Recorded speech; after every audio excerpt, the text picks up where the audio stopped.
Aproximadamente cada 250.000 años se produce una inversión del polo magnético. El polo norte y el polo sur invierten sus posiciones. Los efectos son terribles para la vida del planeta. Aumentan los terremotos o las tormentas solares. Hace 750.000 años ocurrió la última inversión. La siguiente debería haber ocurrido hace tiempo. Las investigaciones realizadas sobre los frecuentes terremotos ocurridos últimamente tratan de encontrar una explicación y una forma de predicción más fiable para el futuro. Hoy la noche temática desvela los secretos del movimiento de la Tierra. Los últimos cálculos sobre el movimiento del polo magnético demuestran que se desplaza entre 55 y 60 kilómetros al año. Si nada cambia, alcanzará Siberia en torno al año 2040. Mientras el polo magnético se desplaza, la capa magnética de la Tierra se debilita. ¿Qué efectos tendría un periodo de inestabilidad magnética en el mundo? Un escudo magnético más débil podría causar un aumento en la incidencia del cáncer, ya que nuestro ADN habría de soportar más daños de los rayos cósmicos. Se podría pensar que en la época del GPS no tenemos que preocuparnos por orientarnos con el magnetismo. Pero el sistema GPS depende de los satélites y estos son vulnerables a las tormentas solares. Cuando se producen, los errores de cálculo llegan a alcanzar los 100 metros. Son malas noticias también para la industria de la perforación en alta mar, que precisa datos de posicionamiento exactos para mantener las plataformas en su lugar. Los frecuentes e intensos terremotos ocurridos en el año 2010 suman una de las tasas de muerte más altas jamás registrada. ¿Existe alguna relación entre ellos? ¿Cómo se pueden prevenir? Un equipo de científicos utiliza las llamadas ondas primarias para crear alertas segundos antes de producirse un terremoto. De ahí procede ese crucial tiempo de ventaja del que disponemos. Si se produjese una ruptura en la falla de San Andrés, las ondas P atravesarían la zona de la bahía a unos 7 kilómetros por segundo. Podemos detectarlas y lanzar un aviso antes de que llegue la onda S, mucho más lenta, que es la causante de todos los daños. No quiero que me sorprenda el próximo gran terremoto. Antes prefiero que me sorprenda una alarma en mi teléfono diciéndome que se avecina un terremoto para que pueda refugiarme debajo de mi escritorio. Alerta de terremoto en 5 segundos. Un descubrimiento esperanzador es la detección de los terremotos silenciosos, temblores que se desarrollan tan lentamente que no se pueden sentir, pero que a menudo pueden dar lugar a un terremoto devastador. A continuación, el documental La Tierra pierde el norte, seguido de los terremotos más devastadores. Hoy en la noche temática, la Tierra se mueve.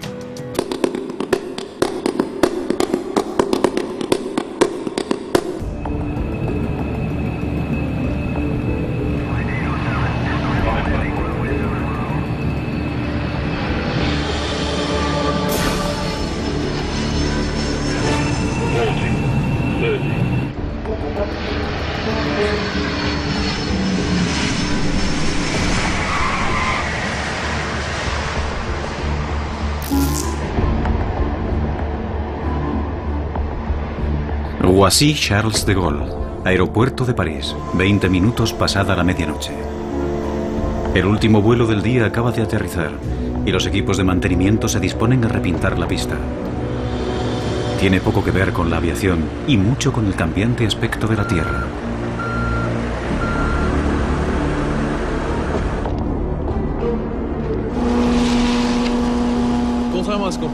La mayoría de la gente no sabe que los números asignados a las pistas no se eligen al azar.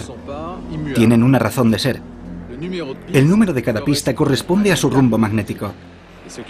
Y tienen que cambiarse periódicamente porque en el polo norte magnético se desplaza hacia el norte real y la brújula del avión señala al norte magnético.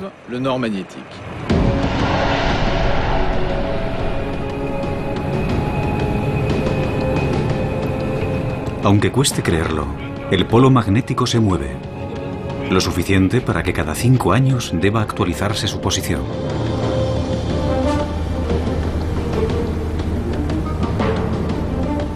Un selecto y audaz grupo de científicos viaja al Ártico y a su glacial océano para determinar exactamente dónde está el polo. Dos veteranos científicos llevan a cabo esta tarea desde hace 30 años, el geofísico canadiense Larry Nuit y el geólogo francés Jean-Jacques Orgeval. Empecé con la expedición del 73 y desde entonces he participado en todas. En el 84 estaba aquí. Encontrar el polo magnético es vital para todos los navegantes del mundo. Por extraño que parezca, la Tierra tiene dos polos norte y ahora se encuentran a 700 kilómetros de distancia. El polo geográfico es el eje de rotación de la Tierra, pero es el polo magnético el que atrae las agujas de las brújulas y el polo que ahora está en movimiento. En esta latitud, el movimiento constante del hielo, combinado con los efectos del calentamiento global, convierte un aterrizaje en algo extremadamente peligroso. La banquisa es como un trozo de queso viejo repleto de grietas. La capa de hielo se mueve, se cierra y se abre. Cambia constantemente. Espero que el piloto encuentre un lugar seguro para aterrizar. Hace 30 años nunca veías el hielo en este estado. No había tantos agujeros. La superficie no es el único problema. Junto al polo, el campo magnético es casi vertical, lo que significa que la brújula del piloto ya no funciona. Hay que tomar el control y mantener el rumbo del avión. Se ve obligado a valerse del sol y de un antiguo sextante para orientarse. Ahora tiene que encontrar un lugar seguro en el hielo para aterrizar. El piloto acerca el Twin Otter al suelo.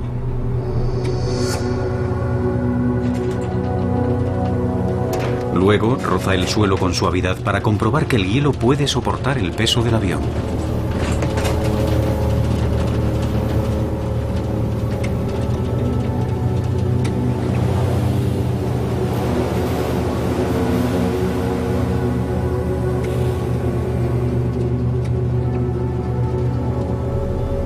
Tras varios intentos, el piloto se arriesga a aterrizar.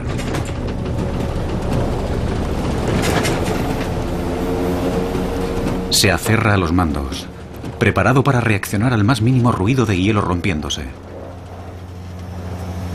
Si el avión de 5 toneladas se hundiera, nadie acudiría a rescatarlo.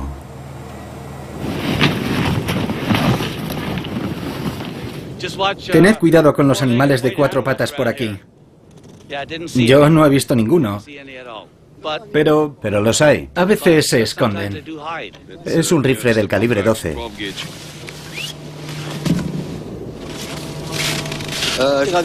Acabamos de aterrizar en la banquisa con nuestro equipo polar. Estamos en 85 grados norte, 126 oeste. Un magnetómetro medirá la intensidad, la dirección y la inclinación del campo magnético. Este instrumento está conectado a un teodolito óptico con el que los científicos calculan su situación respecto al Sol. Está bien. Aquí arriba, la vieja y precisa brújula de Jean-Jacques Orgeval no funciona. La aguja no señala al norte real, porque aquí no hay a dónde señalar. El norte real está debajo de nuestros pies. A pesar de estar a 17 grados centígrados bajo cero, Larry Nuit va a tener que quitarse el abrigo. Y el reloj y las llaves, cualquier cosa metálica o magnética. Es la única forma de hacer una medición precisa. Esta operación se repetirá por toda la presunta región del polo. Solo entonces los dos expertos podrán determinar la posición oficial del polo magnético.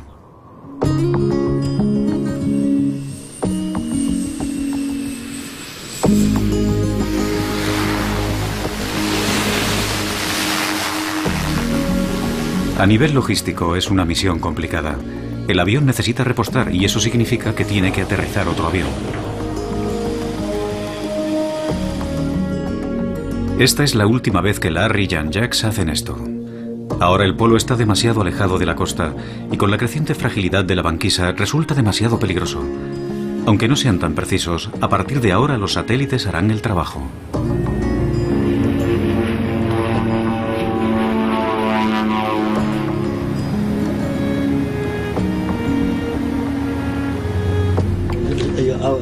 Antes de 1994, el polo ya se desplazaba unos 10 kilómetros al año de forma constante. En el 94 nos dimos cuenta de que estaba empezando a acelerarse hasta unos 15 kilómetros al año. Y en 2001 descubrimos que se había acelerado hasta unos 50 kilómetros al año. 50.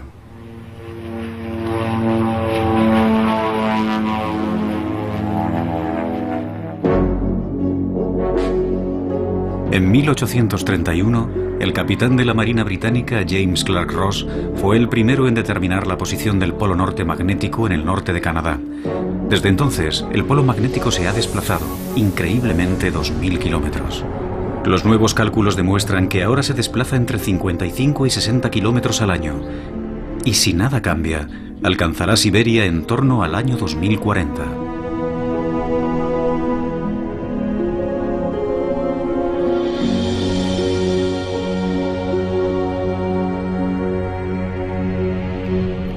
El polo magnético es, de hecho, el eje de nuestro campo magnético terrestre. A 3000 kilómetros bajo nuestros pies gira el núcleo terrestre formado por metales líquidos, y el hierro del núcleo genera un campo magnético invisible. Aunque poca gente sea consciente de su existencia, este campo magnético tiene una gran importancia en nuestra vida diaria. La prueba más clara de su existencia puede encontrarse en las regiones polares del planeta, las auroras. Se forman cuando partículas de origen solar quedan atrapadas en el escudo magnético de nuestro planeta.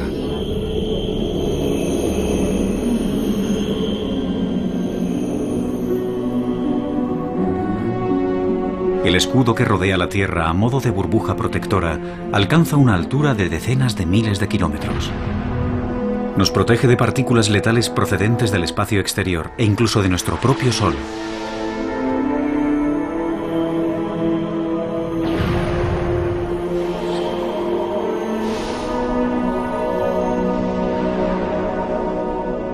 El Sol produce una corriente constante de radiación que causaría estragos en la Tierra si no estuviéramos protegidos por nuestro escudo natural. Sin el campo magnético, la atmósfera terrestre tal y como la conocemos desaparecería, y con ella cualquier forma de vida. La Tierra estaría tan muerta como Marte o la Luna, ninguna de las cuales tiene un campo magnético.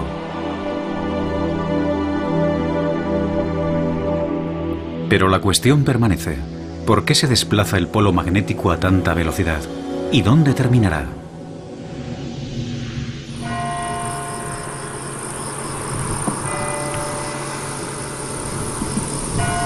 Algunas respuestas a estas preguntas podrían encontrarse en el sur de Francia, a 40 kilómetros al norte de Aix-en-Provence, en el apartado y casi oculto pueblo de Cadarache.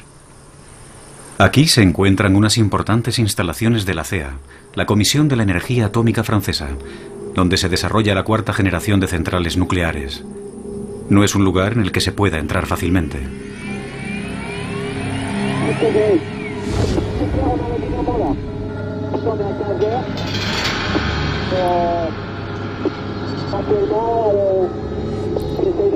En este centro intentan comprender qué es lo que pasa a miles de kilómetros bajo nuestros pies.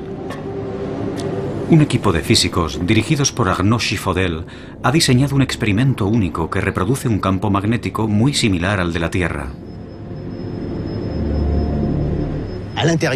En el interior hay un metal líquido, es sodio. Es un metal muy ligero y un excelente conductor eléctrico. Debajo de estas campanas hay dos conductos, uno a cada lado, que conectan las turbinas del cilindro. Una gira en una dirección y la otra en la dirección opuesta, y producen muchísima energía. Ponen el fluido en movimiento, agitándolo como si fuera una batidora gigante. En determinadas condiciones, las turbulencias generan un campo magnético de la misma forma que el movimiento en el núcleo terrestre crea el campo magnético que mueve la aguja de tu brújula.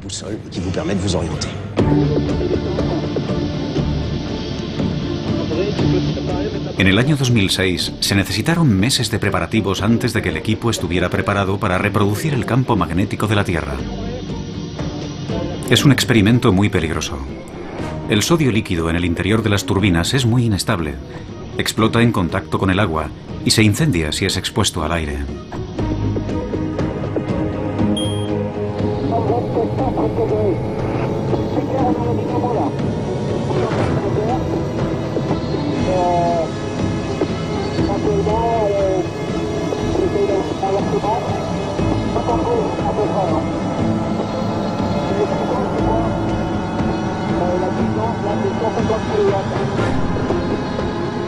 Ahora llega el momento de la verdad.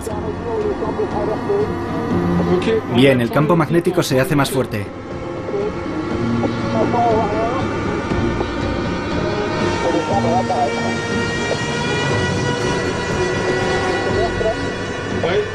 Acaba de empezar.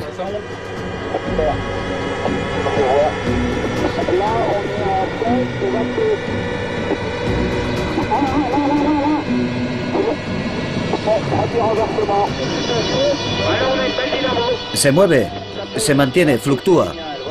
Bien, está en positivo, no lo pierdas de vista. Vamos a intentar hacer un par de mediciones. Los resultados son elocuentes. No solo han vuelto a replicar una vez más el campo magnético, también el campo se ha invertido. Y lo ha hecho más de una vez. Empezó a fluctuar en torno a estos valores y enseguida observamos la primera inversión. De repente volvió a cero y siguió en la otra dirección, y así más veces. Así que se invirtió de forma espontánea en una y otra dirección. La cuestión ahora es, ¿podría pasar lo mismo en el mundo real? ¿Podría el campo magnético terrestre y por lo tanto su polo magnético invertirse? ¿Podría darse la vuelta?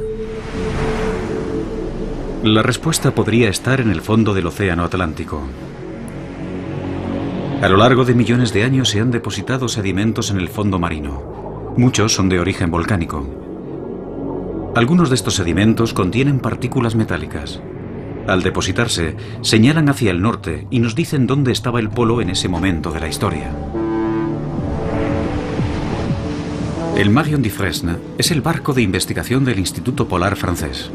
Está equipado con una enorme máquina perforadora que puede penetrar en el fondo marino a 6.000 metros de profundidad.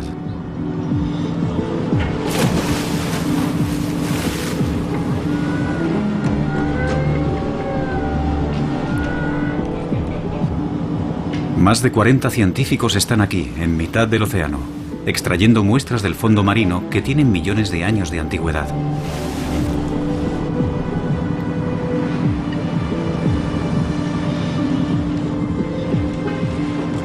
Es un trabajo muy delicado y físicamente exigente.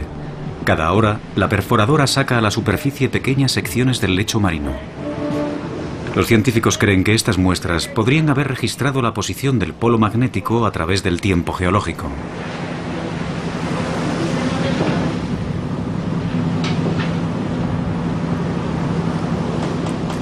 Las muestras serán enviadas a un laboratorio francés, donde los científicos esperan poder desvelar sus secretos.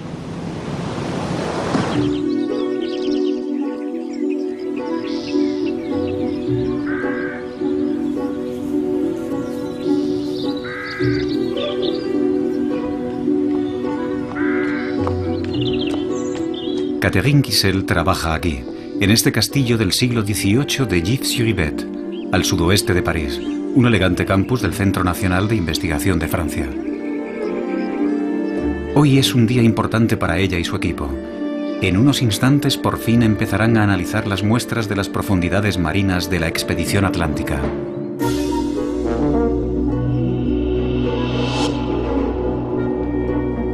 Los sótanos del castillo son perfectos para conservar las muestras de sedimentos que los científicos franceses han recogido por todo el mundo desde el comienzo del siglo XX. Vamos a abrirlo.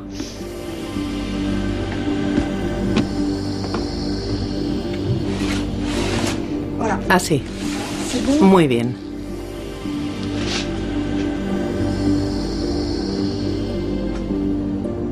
Los sedimentos son cuidadosamente cortados e introducidos en una máquina que medirá las propiedades magnéticas de las muestras. Los números empiezan a correr en cuanto la muestra entra en el aparato. Ese tubo largo se detiene cada 2 centímetros para una medición instantánea de toda la información contenida en las partículas magnéticas del sedimento, especialmente la orientación magnética. Así podemos definir la posición del polo magnético a lo largo del tiempo. De hecho, la investigación submarina ha demostrado algo casi increíble. El análisis de los sedimentos marinos demuestra que el polo norte magnético no solo se ha movido, también se ha invertido por completo. Actualmente los científicos creen que a lo largo de 250 millones de años, los polos se han invertido completamente más de 300 veces. En una sección como esta, A veces detectamos una inversión de los polos. En un extremo del testigo, todas las partículas señalan en una dirección, por ejemplo, el polo norte, y en el otro extremo señalan al sur. Entre los dos, encontramos el mecanismo de inversión magnética que puede observarse con mayor o menor detalle dependiendo del grosor del sedimento correspondiente a la inversión. El polo magnético se desplaza de norte a sur y viceversa aproximadamente cada 250.000 años. La última inversión sucedió hace 780.000 años. La siguiente hace mucho que tenía que haber sucedido. Es un fenómeno natural de nuestro planeta. Los polos se invierten. Volverá a pasar. ¿Pero cuándo? Esa es la gran pregunta. Tras pasar los últimos 30 años estudiando el polo, Larry Nuit está seguro de que el polo norte magnético se desplaza cada vez más y más deprisa. Y se pregunta si eso significa que seremos testigos de una reversión geomagnética cuyas consecuencias le preocupan.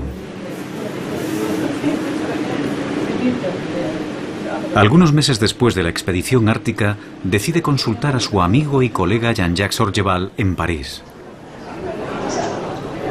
Hola, Larry. Hola. ¿Cuánto tiempo? Orgeval ha organizado una reunión en el Instituto Geológico francés. Espero que no estés muy cansado. Vengo con ganas. Bien. No lo hubiera imaginado.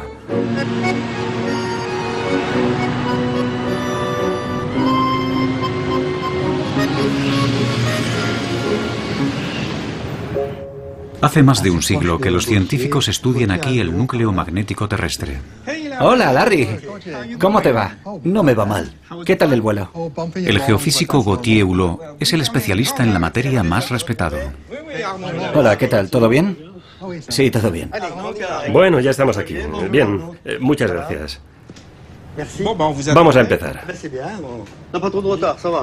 Hulot ha dedicado muchos años al estudio del campo magnético de nuestro planeta. Él sabe mejor que cualquiera lo que sucedería si se produjera una reversión geomagnética. El campo magnético disminuye. Cada vez es más débil y menos bipolar. Se está produciendo una reversión. Existe un momento en la vida de un campo magnético en el que el campo magnético no tiene solo dos polos, uno norte y otro sur. Tiene muchos polos y no es tan fuerte. Cuando la gente piensa en una inversión de los polos, imagina que el norte magnético empieza a desplazarse hacia el sur y que el polo sur magnético empieza a desplazarse al norte. Lo que sucede en realidad es que el campo magnético se debilita hasta tener solo un 10% de su fuerza actual. Y cuando eso sucede, el campo magnético se hace cada vez menos bipolar. Eso significa que en la superficie terrestre aparecen numerosos polos magnéticos, varios polos norte magnéticos y varios polos sur magnéticos. Y todos esos polos comienzan a moverse y a entrecruzarse en un complejo baile. El baile solo termina cuando el campo magnético vuelve a fortalecerse. A medida que se fortalece, los polos magnéticos se funden gradualmente hasta que volvemos a tener una situación bipolar, con un polo norte magnético y un polo sur magnético.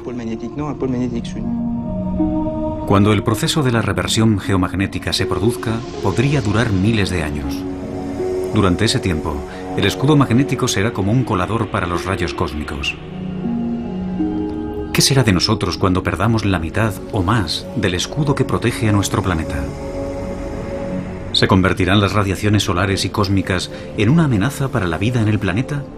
En los últimos 150 años, el escudo magnético ha perdido un 15% de su fuerza. Y cada año pierde más. ¿Es esta la señal de que la reversión geomagnética ya ha comenzado? A Gauthier Hulot le preocupa lo que ve en el Atlántico Sur. Hay sitios de la superficie terrestre que tenemos que vigilar. Por ejemplo, el Atlántico Sur. La así llamada anomalía del Atlántico Sur es una zona donde el campo magnético es mucho más débil que en otras regiones en la misma latitud. Sabemos que una cascada continua de fenómenos similares es lo que conduce a la reversión.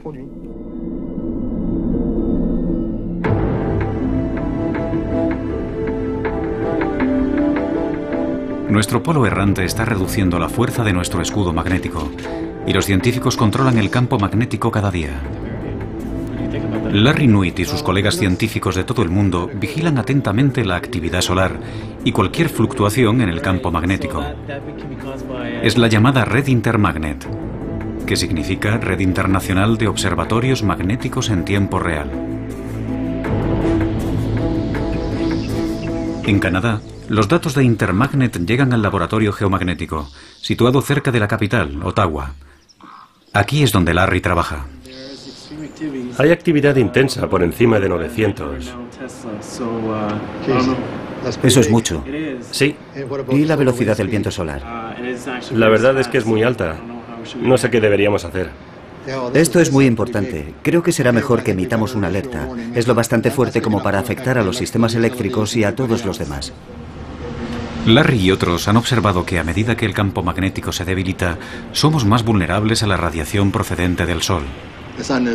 El Sol nos lanza constantemente partículas cargadas y de vez en cuando se produce una erupción solar y muchas partículas cargadas de energía chocan contra el escudo magnético terrestre, haciendo que oscile o vibre o que cambie con mucha rapidez.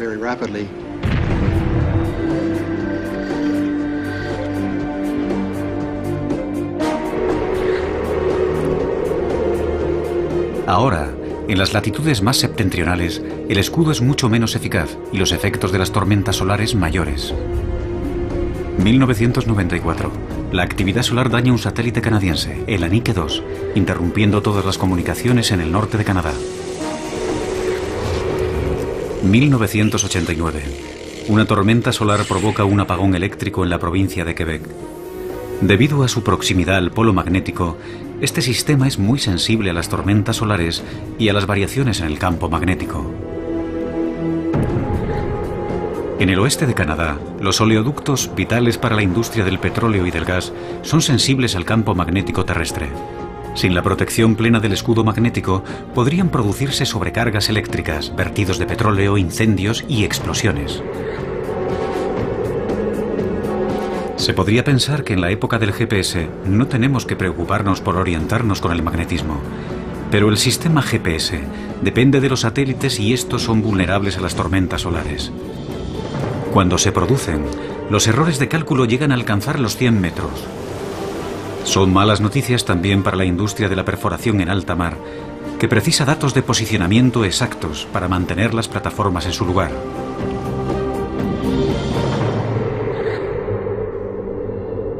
Si queremos entender los problemas que provocaría un escudo magnético débil, solo hemos de pensar en los astronautas. Ellos ya lo están experimentando. La NASA tiene que tener en cuenta el nivel del campo magnético cuando planea un paseo fuera de la Estación Espacial Internacional. Y lanza un beso. Es algo que experimentó la astronauta Julie Payet en su segunda misión en la Estación Espacial Internacional. 1 hora 40 minutos. Motor principal. 4, 3, 2, 1. Ignición. Y despega el Endeavour. Kibo hace realidad el sueño japonés. El día del lanzamiento, el transbordador espacial Endeavour alcanzó una altitud máxima de tan solo 400 kilómetros, porque a esa altura el campo magnético aún ofrece una moderada protección a los astronautas. Prácticamente todos los astronautas han experimentado en el espacio los denominados flashes visuales, una prueba definitiva de su exposición a la radiación cósmica.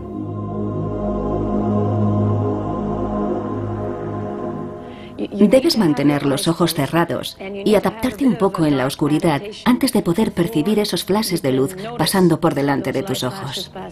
Son como una estrella fugaz que pasa por delante de tus ojos.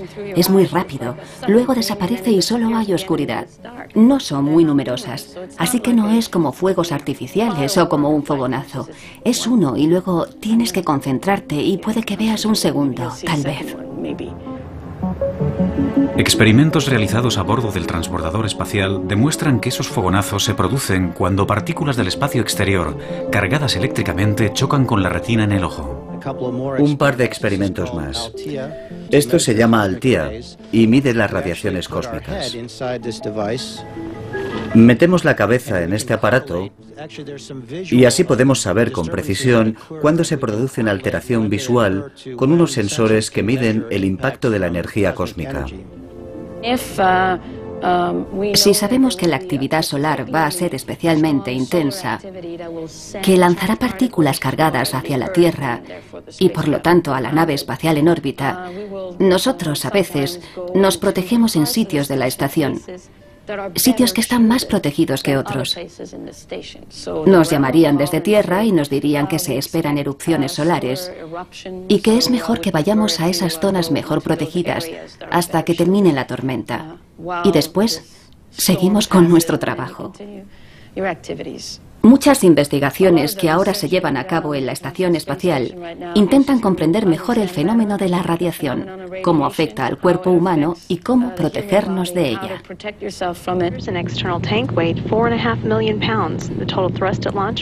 Uno de los grandes retos de una misión tripulada a Marte es proteger a los astronautas de las radiaciones cósmicas durante los largos meses de viaje. Si se produjera una tormenta solar fuerte, los astronautas podrían morir. Los rayos cósmicos pueden penetrar prácticamente todas las superficies y atravesar el cuerpo humano. En contacto con una célula, podría atravesarla sin producir ningún efecto, matarla o provocar que la célula mute y se convierta en cancerosa. Los científicos creen que los rayos cósmicos también podrían dañar o afectar los circuitos de los ordenadores de una nave espacial. Por esa razón, el transbordador espacial lleva 5 ordenadores que trabajan en paralelo y votan democráticamente para decidir qué información es correcta. Si el campo magnético deja de proporcionar la protección adecuada, tendrán que adoptarse medidas similares aquí en la Tierra para los aviones y los sistemas informáticos.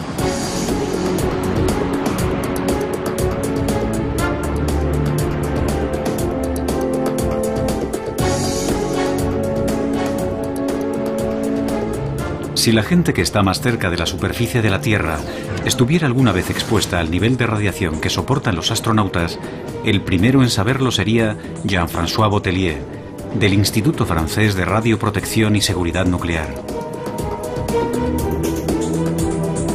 Hoy Botellier tiene una misión que cumplir. Está a punto de embarcar en un vuelo rumbo a Canadá. Creo que deberíamos separarnos aquí para pasar el control de seguridad. Nos veremos en el avión. Les damos la bienvenida al vuelo número F233. El tiempo de vuelo estimado es de 4 horas y 23 minutos. Sin duda, Jean-François Botellier no es un pasajero normal. Su equipaje incluye un ordenador que evaluará la exposición a las radiaciones cósmicas durante el vuelo. Este sistema ha sido desarrollado recientemente por la Autoridad de Aviación Civil francesa. Esto es lo que estamos midiendo. Los niveles inferiores registrados en tierra están ahí. Y la lectura aumenta con la altitud. A la altitud de vuelo, los niveles de radiación son de 10 a 15 veces más altos que en tierra. Y las partículas atraviesan la cabina del aparato. Y el detector dentro del aparato registra una señal. La Unión Europea exige que las líneas aéreas midan el nivel de radiación cósmica al que están expuestas sus tripulaciones. De hecho, deberán ser tratadas como trabajadores de la industria nuclear. En un vuelo transatlántico puede recibir la misma radiación que con una placa de rayos X.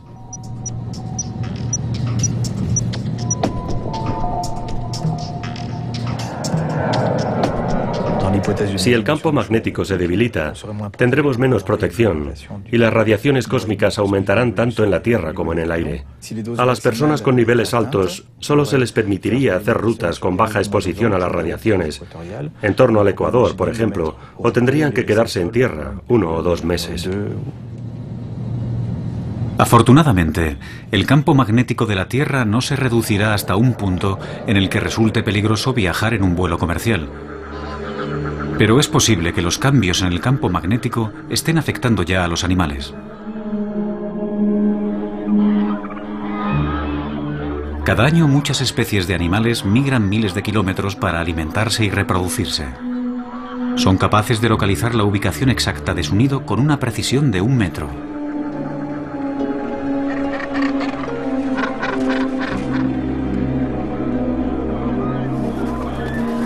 Los científicos estudian la importancia del campo magnético en el asombroso sentido de la dirección de algunas especies. En las Islas Gloriosas, frente a las costas de Madagascar, en el Océano Índico, el biólogo del CNRS, Simon Benamou, estudia la conducta de las tortugas marinas.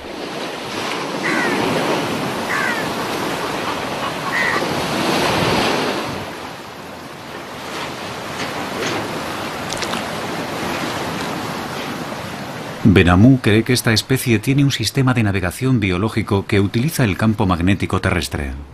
Una buena forma de comprobar cómo navegan estos animales es sacándolos de sus áreas de reproducción o de sus nidos y liberarlos a una buena distancia para ver cómo vuelven a casa.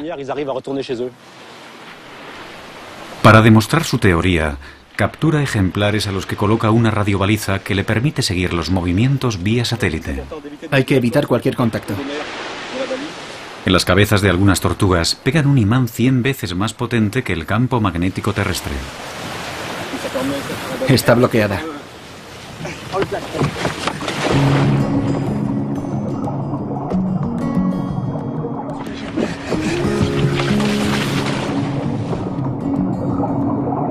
Los próximos meses seguirán a las tortugas para comprobar si son capaces de encontrar el camino de vuelta a casa. Las tortugas llevan en la Tierra mucho más tiempo que los humanos, pero también nosotros hemos estado sometidos a las idas y venidas del escudo cósmico en sus constantes vagabundeos. Puede que el polo no se haya invertido totalmente muchas veces a lo largo de la historia del hombre, pero según Catherine Kissel, sí ha hecho largas excursiones.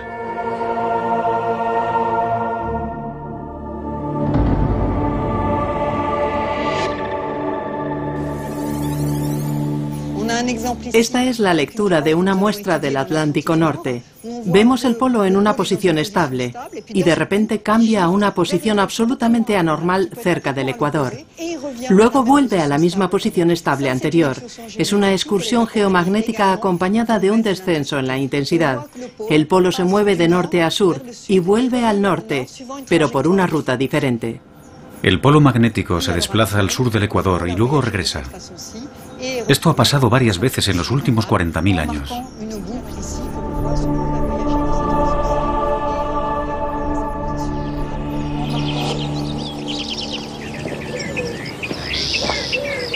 Pero no es necesario retroceder decenas de miles de años para encontrar evidencias de que la intensidad del campo magnético ha experimentado cambios. Se han encontrado pruebas de ello en la hermosa arquitectura de la región de Borgoña, en Francia.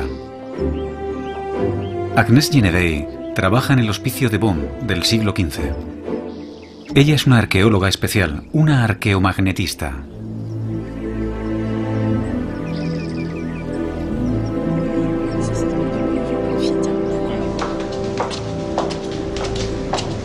Hoy tiene una reunión con Bruno François, el conservador del museo.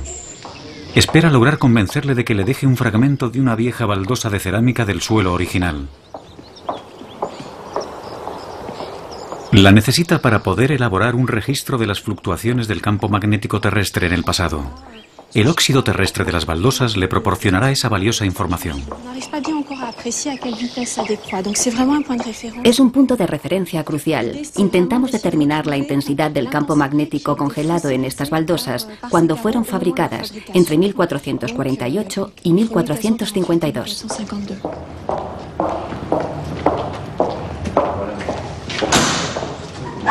Detrás hay una puerta oculta, una puerta cerrada con llave.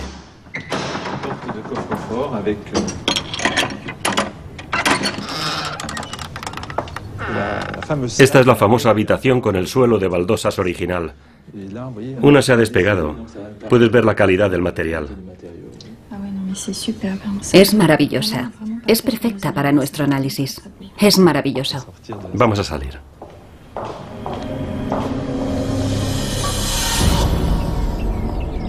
Para conseguir que las baldosas revelen sus secretos, Agnès tiene que someterlas a un largo y meticuloso procedimiento en el laboratorio. Para empezar, toma una muestra de la parte de atrás de una de las baldosas de Beaune. Larry y Jean-Jacques han sido invitados al laboratorio del Instituto de Geofísica para proseguir sus investigaciones. Este es el instrumento que usamos para medir la intensidad. Esto es un magnetómetro de vibración triaxial. A continuación, las muestras son calentadas y enfriadas para devolverlas a su estado magnético original. El sistema ha empezado a vibrar. Este es el escudo magnético que anula el campo magnético terrestre. Exacto, eso es. Este proceso proporciona información sobre el estado del campo magnético en el momento en el que fue fabricada la baldosa. En el interior el magnetismo es cero y podemos crear un campo magnético artificial. Sustituimos la primera lectura que obtuvimos cuando enfriamos la baldosa por una nueva lectura obtenida en un campo en el que controlamos la dirección y la intensidad. El equipo de Agnès funciona como una especie de máquina del tiempo.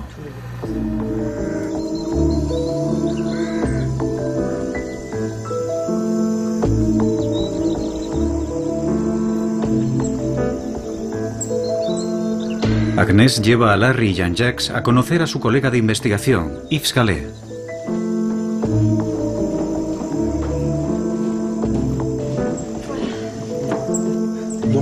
Lo maravilloso de las baldosas de Bonn es que sabemos con seguridad que son de mediados del siglo XV, entre 1448 y 1452, para ser exactos. Tenemos otros fragmentos de diferentes partes del mundo, y lo más importante es que todos están datados con precisión. En estos cajones se guardan millares de valiosas muestras. Cerámica antigua procedente de todo el mundo de investigaciones previas: Francia, Italia, Siria, Camboya, Brasil.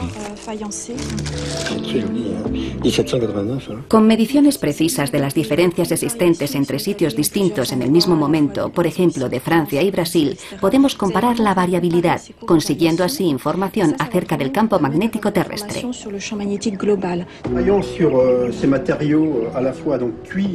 Los resultados de la comparación de fósiles magnéticos son sorprendentes. Demuestran que las variaciones en la intensidad del campo magnético durante el último milenio coinciden con cambios climáticos bruscos. Agnès e Yves van un paso más allá.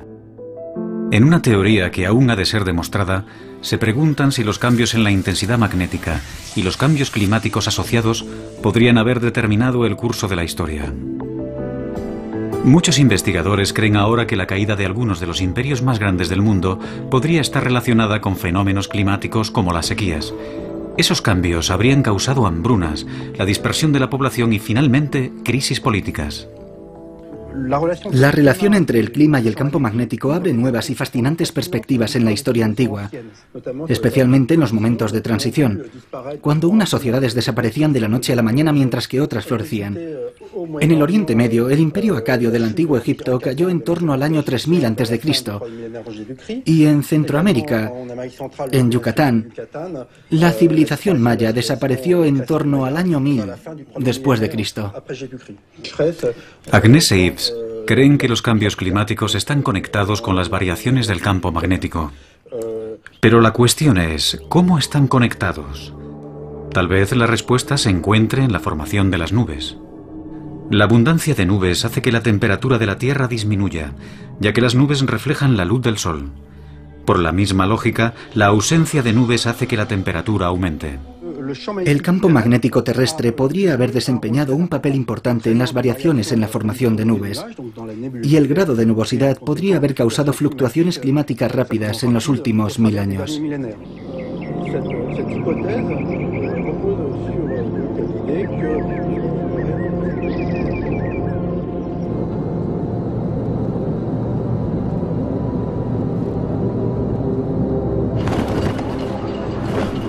Para aprender más, Larry viaja hasta Copenhague, al Instituto Espacial de Dinamarca.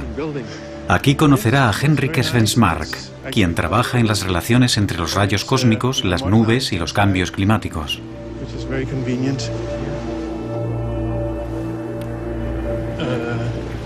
Por aquí.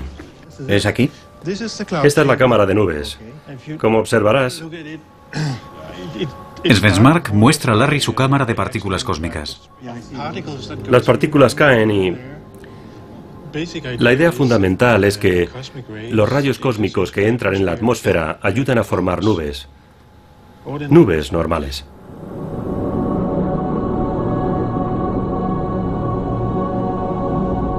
Los rayos cósmicos son partículas de alta energía que llegan del espacio exterior casi a la velocidad de la luz. Son más potentes incluso que los vientos solares. Si atraviesa el campo magnético, tiene que atravesar la atmósfera y entonces puede pasar. En esta cámara puedes ver el efecto de los rayos cósmicos. En la cámara, los rayos aparecen como estelas blancas. Svensmark cree que en la atmósfera el vapor de agua se condensa alrededor de estas estelas formando nubes. La forma en que esto sucede puede explicarse con un sencillo experimento. Tengo aquí una botella con un poco de agua. Si ahora cambio la presión y no hago nada más, no pasa nada. Pero si ponemos semillas de nubes, por ejemplo, poniendo dentro pequeñas partículas de humo, ya verás lo que pasa. Un poco de humo. Pongo un poco. Hay un poco de humo dentro, dices que actúa como semillas. Es el mismo proceso que enfriarlo. Si ahora lo suelto... Sí, el cambio de presión. Y eso pasa simplemente porque has introducido la semilla necesaria para que se formen las nubes. De forma que si tienes semillas en la atmósfera, se formarán nubes de agua. El agua se condensa alrededor de las partículas de humo formando una nube en la botella. En su experimento, las semillas de las que habla Svensmark son los rayos cósmicos y podemos ver cómo influyen en el clima de la Tierra. Pero tenemos dos capas de protección contra esos rayos. El campo magnético de la Tierra, al igual que el del Sol. El escudo solar es cientos de veces más fuerte que el de la Tierra y protege todo el sistema solar. Pero el escudo solar tiene su propio ciclo y cuando se debilita, nosotros somos más vulnerables. Ahora parece que el escudo o campo magnético del Sol está disminuyendo. Así que tanto el campo magnético terrestre como el campo magnético solar están ahora disminuyendo. Los dos van en la misma dirección, y eso sugiere que en la actualidad nos encontramos en un período de enfriamiento de la Tierra. En este sentido, creo que la naturaleza demostrará lo importante que es comparado, por ejemplo, con las emisiones humanas de gases de efecto invernadero.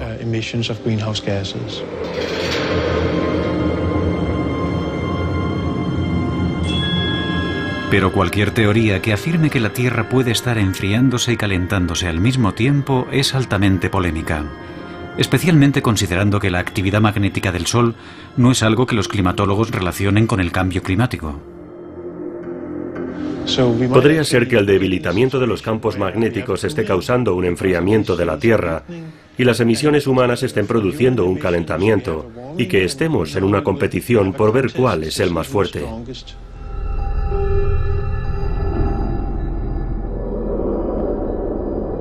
El Centro Europeo de Investigación, con sede en Ginebra, ha decidido invertir 15 millones de dólares para comprobar si la teoría de las nubes de Svensmark es correcta. Trabajar con el colisionador del CERN, el más grande del mundo, es la mejor forma de simular con precisión la radiación cósmica de alta energía. Los resultados se conocerán en los próximos años.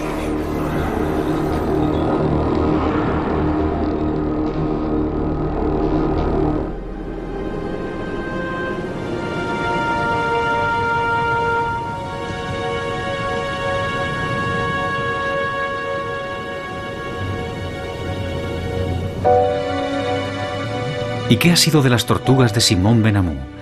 De regreso en Francia, tras su estancia en el soleado Océano Índico, Benamou se dispone a comprobar el itinerario de sus tortugas a través de su largo periplo marino. Estoy siguiendo los movimientos de una tortuga hembra liberada en el mar que intenta desesperadamente encontrar el camino de vuelta hasta su lugar de cría. Ha sido arrastrada por las corrientes, que son muy fuertes en esta zona.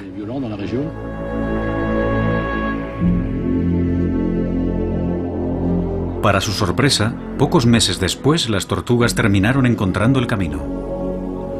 La sacamos de su nido donde puso sus huevos, la subimos a un barco y la soltamos en alta mar. Le costó 2 meses encontrar el camino de vuelta. No había comido, así que estaba deseando volver a esta isla para poner sus huevos.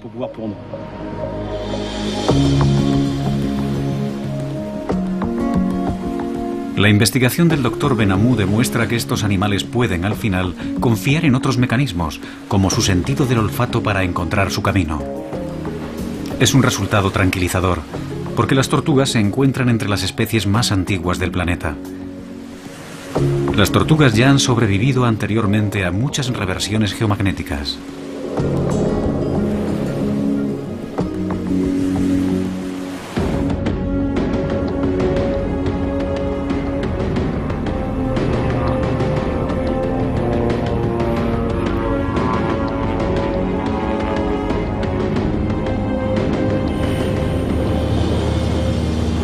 ¿Qué sabemos realmente sobre este amplio y complejo tema? Sabemos que el polo magnético se desplaza. Los científicos están seguros de que los polos se han invertido cientos de veces en el pasado y que volverá a pasar de nuevo en el futuro. ¿Qué efectos tendría un periodo de inestabilidad magnética en el mundo? Un escudo magnético más débil podría causar un aumento en la incidencia del cáncer, ya que nuestro ADN habría de soportar más daños de los rayos cósmicos.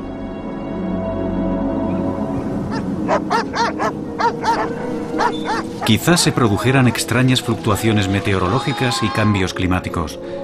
Tal vez los turistas del futuro que quieran contemplar la belleza de la aurora boreal tengan que viajar al Ecuador en vez de al norte del Canadá.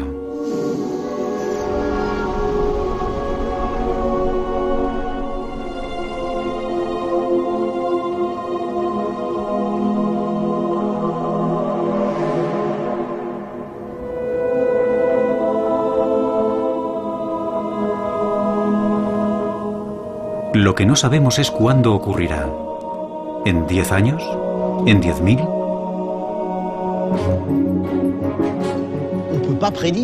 Es impredecible. Estoy aquí y realmente no puedo decir si va a ascender hasta arriba en pocos segundos o si descenderá por debajo de ese valor.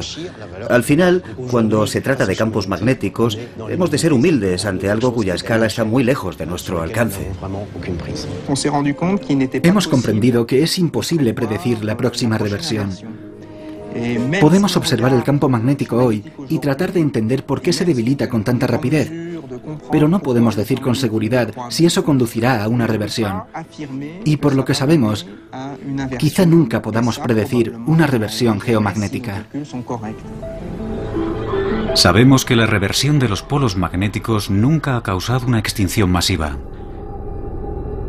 Incluso nuestro antepasado, el Homo erectus, estuvo presente en la última reversión y sobrevivió. No será el fin del mundo, tan solo el fin del mundo que conocemos. Porque en los 780.000 años desde la última reversión, nuestro mundo ha cambiado profundamente. El próximo cambio magnético tendrá lugar en un mundo en el que todos los aspectos de nuestras vidas estarán unidos a circuitos electrónicos que serán vulnerables a los bombardeos cada vez más destructivos de rayos cósmicos. Desconocemos cómo cambiará todo esto nuestro mundo. Pero un cambio en los polos magnéticos sin duda nos obligará a repensar nuestro lugar en el universo. Solo nos queda esperar estar a la altura del reto. Es maravilloso. Lo que me gusta es que me recuerda al sol de medianoche. Si fuera blanco, estaríamos en el Ártico. Sí. Es muy bello. Una forma diferente de belleza. Tout le travail des hommes pour bâtir une ville comme ça et d'arriver là par ce voyage de l'Arctique à ici.